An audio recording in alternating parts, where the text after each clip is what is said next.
आज का वीडियो शुरू करते हैं। आज हम लोग देखेंगे बायो सेवर्ट लॉ। तो बायो सेवर्ट लॉ ये बताता है कि अगर हमारे पास एक वायर है और इस वायर में कोई करंट फ्लो कर रहा है तो इस वायर के चारों तरफ एक मैग्नेटिक फील्ड होता है।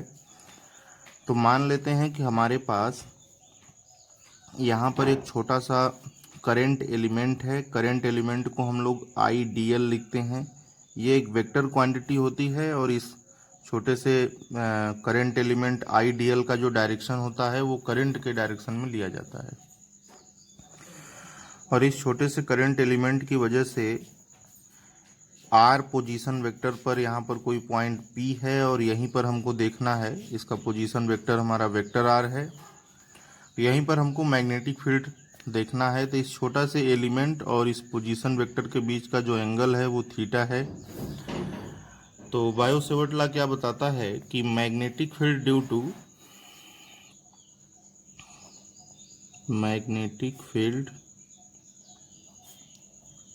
To a small current element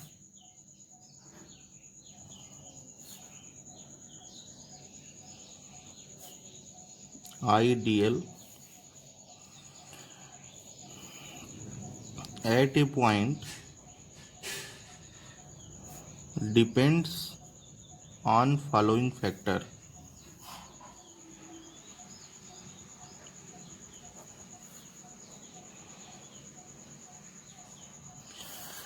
तो इस छोटे से करंट एलिमेंट की वजह से इस पॉइंट P पर जो मैग्नेटिक फील्ड होगा वो किन किन फैक्टर पे डिपेंड करता है। तो पहला फैक्टर है कि इस छोटे से एलिमेंट की वजह से यहाँ पर जो मैग्नेटिक फील्ड होगा dB वो डायरेक्टली प्रोपोर्शनल होता है करंट के।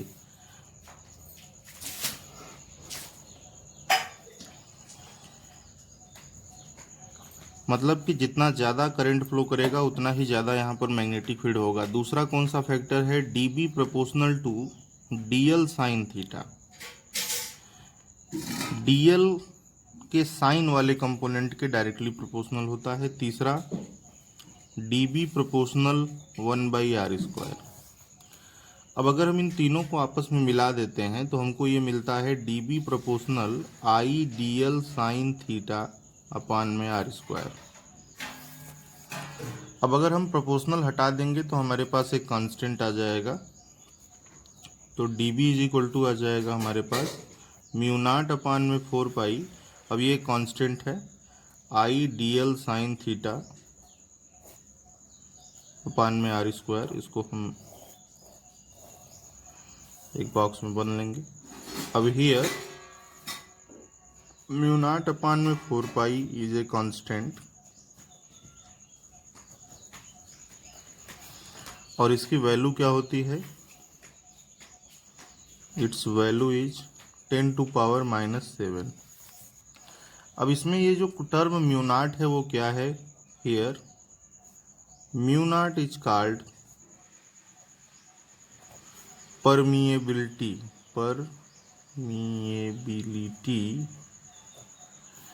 Of free space.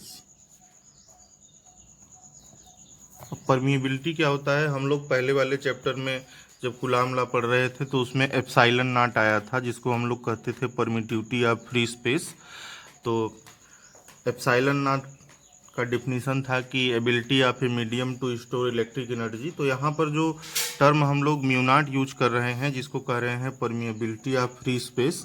तो μ0 का मतलब क्या है या परमिएबिलिटी का मतलब क्या है, ability of a medium to store magnetic energy.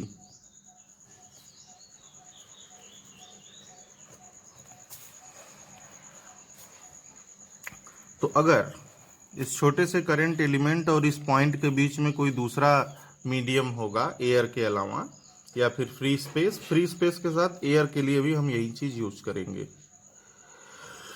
तो हम लोग यहाँ पर अगर इस एलिमेंट और इस पॉइंट के बीच में कोई दूसरा मीडियम होगा तो हम लोग म्यू नॉट के जगह पर क्या यूज करेंगे, म्यू यूज करेंगे। और एक बात और हम लोग यहाँ पर जानते रहें तो अच्छी बात होगी कि mu R relative permeability is equal to क्या होता है, म्यू अपान में म्यू नॉट। ठीक है, ये बात क्लियर हो चुकी है। अब ये जो फार्मूला हमारे पास बायो सेवर्ट लॉ का आया है, क्या फार्मूला आया है, छोटे से एलिमेंट की वजह से D B is equal to mu naught upon में 4 pi I D L sine theta upon में आर स्क्वायर। तो अगर हमको टोटल मैग्नेटिक फील्ड निकालना होगा तो हम इंटीग्रेट कर देंगे। अच्छा, अब हम लोग ये जानेंगे कि इस छोटे से फार्मूले को हम वेक्टर फॉर्म में किस तरह से लिख सकते हैं। तो आइए इसका वेक्टर फॉर्म देखते हैं। तो वेक्टर फॉर्म जानने के लिए हम लोग ये देख रहे हैं कि चूंकि हम लोग क्या जान रहे हैं कि D B is equal to क्या है, म्यू नॉट अपान में 4 pi I D L sine theta upon में आर स्क्वायर। अब वेक्टर फॉर्म बनाने के लिए आर से ऊपर नीचे मल्टीप्लाई करेंगे तो म्यू नॉट अपान में 4 pi I D L into R into sine theta upon में आर क्यूब। अब क्या लिखा जा सकता है, म्यू नॉट अपान में 4 पाई आई, इसको इस चीज को हम लोग लिख सकते हैं डी एल क्रॉस आर, और नीचे तो हमारा आर क्यूब है ही। तो ये आ गया हमारा वेक्टर फॉर्म में, हम लोग इसको वेक्टर में इस तरह से लिख सकते हैं। अब टोटल मैग्नेटिक फील्ड लिखना होगा तो हमको इंटीग्रेट करना पड़ेगा। अब हम लोग सीखते हैं बायो सेवर्ट लॉ का एप्लीकेशन। तो आइए जानते हैं एप्लीकेशन ऑफ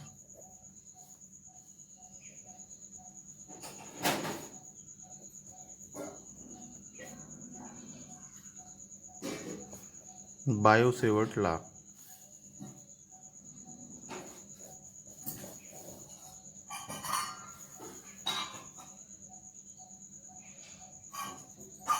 हम लोग पहला पढ़ेंगे magnetic field at the centre of,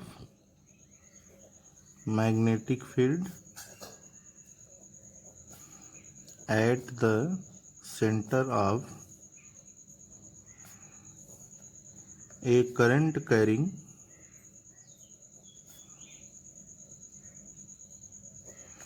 circular loop, circular loop. तो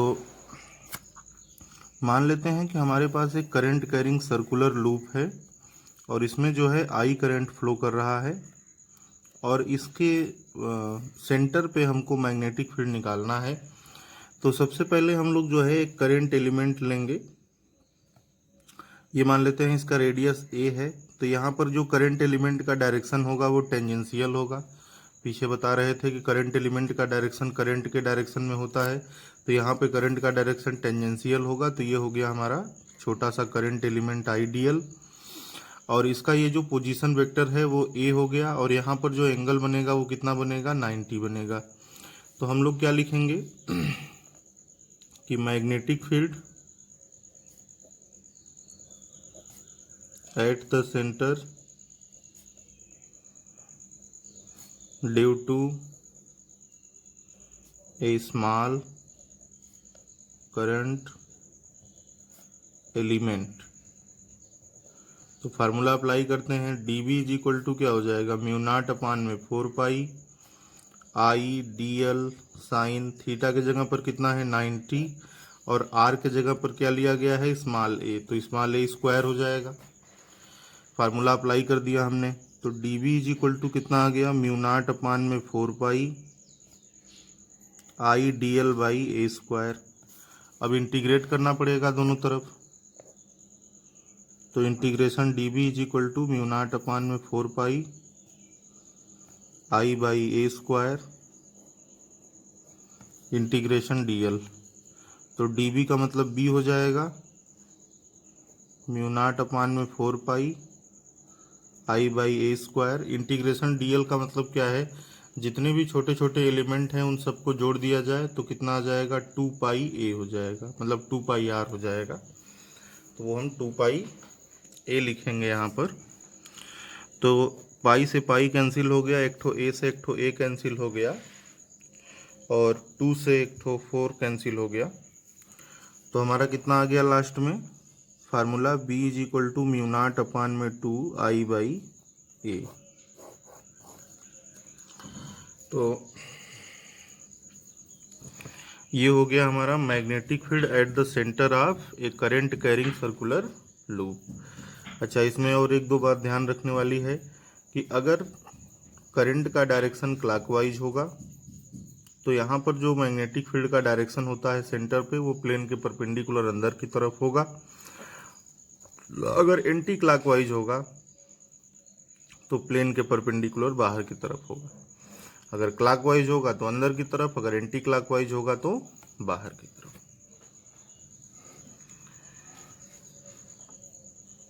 अब चलिए इस पर कुछ एक दो एग्जाम्पल करते हैं।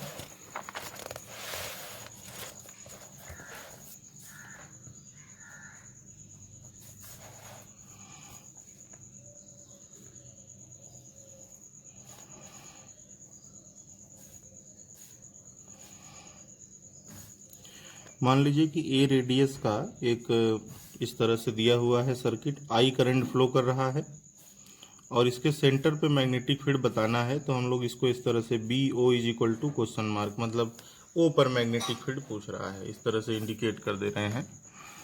तो इसमें देखिए क्या है कि इस वायर और इस वायर की वजह से यहाँ पर कोई भी मैग्नेटिक फील्ड नहीं होगा। अगर हमारे पास कोई भी वायर है, क्योंकि एंगल जीरो हो जाता है, अगर हमारे पास कोई भी वायर है और उस वायर को आगे पीछे कर रहे हैं और वो पॉइंट मिल जाता है जहाँ पर मैग्नेटिक फील्ड निकालना है, तो इस वायर की वजह से और इस वायर की वजह से कोई भी मैग्नेटिक फील्ड नहीं होगा। असल में इसमें कोई भी एलिमेंट लेंगे तो उस एलिमेंट का इसके साथ अगर पोजीशन वेक्टर लेंगे तो एंगल जीरो हो जाएगा। और बायो सेवर्ट लॉ में साइन थीटा आता है, तो साइन जीरो होने की वजह से मैग्नेटिक फील्ड जीरो हो जाएगा।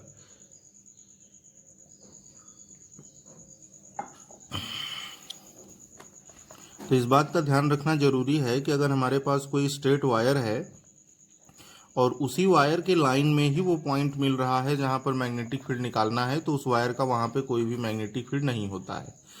तो इसका मतलब इसका और इसका यहाँ पर कोई भी मैग्नेटिक फील्ड नहीं होगा। तो ये जो केवल सेमी सर्कुलर पार्ट है इसी का मैग्नेटिक फील्ड यहाँ पर होगा। तो पूरे, अब इसका मतलब B इज इक्वल टू कितना हो जाएगा, पूरे सर्कल का जो हम फार्मूला निकाले हैं उसका हाफ कर दें तो 1/2 इंटू म्यू नॉट अपान में 2I/A। ये क्लॉकवाइज है तो डायरेक्शन अंदर की तरफ, तो आंसर क्या हो गया, म्यू नॉट अपान में 4I/A, डायरेक्शन अंदर की ओर। यही हमारा आंसर हो गया। अब आइए दूसरे एग्जाम्पल पे चलते हैं।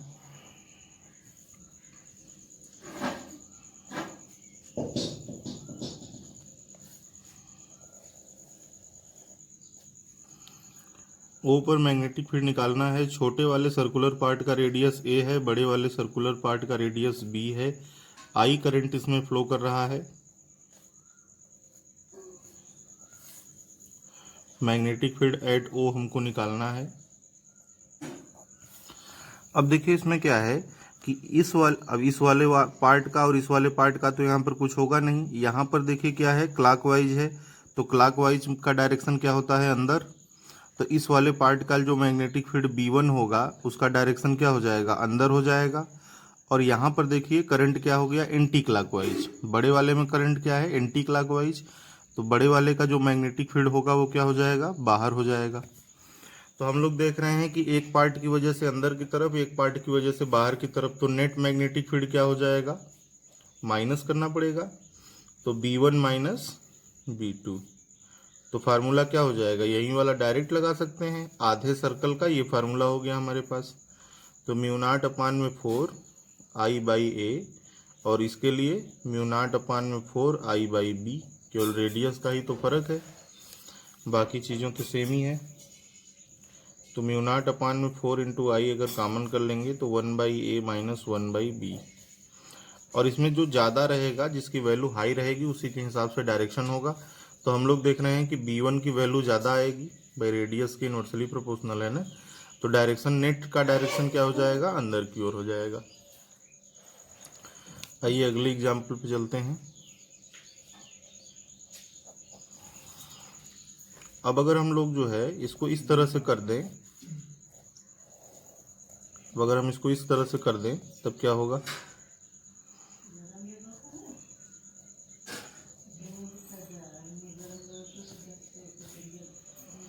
तो इसमें कोई खास चीज़ नहीं करना है। हम लोग देख रहे हैं कि इस वाले पार्ट में भी क्लॉकवाइज और इस वाले पार्ट में भी क्लॉकवाइज, इसका मतलब B1 भी अंदर की ओर और B2 भी अंदर की ओर। तो जब दोनों एक ही डायरेक्शन में हो गए तो बी नेट निकालने के लिए क्या करना पड़ेगा, ऐड करना पड़ेगा। तो यही आंसर आएगा केवल प्लस के साथ। तो डायरेक्ट हम लिख दे रहे हैं μ0/4, आई बाहर हो जाएगा और 1/a + 1/b हो जाएगा।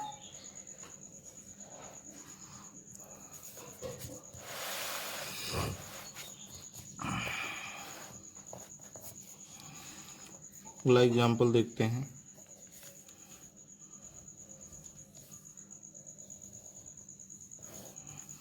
यहाँ से करंट ऐसे आया, इधर ऐसे मुड़ गया और यहाँ से फिर ऐसे चला गया, और हमको जो है यहाँ पर मैग्नेटिक फील्ड O पर निकालना है, BO = क्वेश्चन मार्क। तो ऐसे सिचुएशन में क्या करेंगे, हम लोग देख रहे हैं कि इस वाले वायर के ही लाइन में ये पॉइंट है और इस वाले वायर के ही लाइन में ये पॉइंट है, तो इसका और इसका यहाँ पर कुछ नहीं होगा। ये सर्कल का 1/4 पार्ट है, तो इसका मतलब magnetic field at the centre क्या हो जाएगा, BO = पूरे सर्कल का 1/4 पार्ट, तो 1/4, और एक फुल सर्कल का फार्मूला क्या होता है, μ0/2 I/a। मान लेते हैं a इसका रेडियस है और क्लॉकवाइज है, तो डायरेक्शन क्या हो जाएगा, अंदर की ओर हो जाएगा। तो आंसर क्या हो गया हमारे पास, μ0/8 I/a BO। तो इस तरह से पहचान करके कि सर्कल का कितना पार्ट है हम लोग आंसर लिख सकते हैं। अगला एग्जाम्पल देखिए।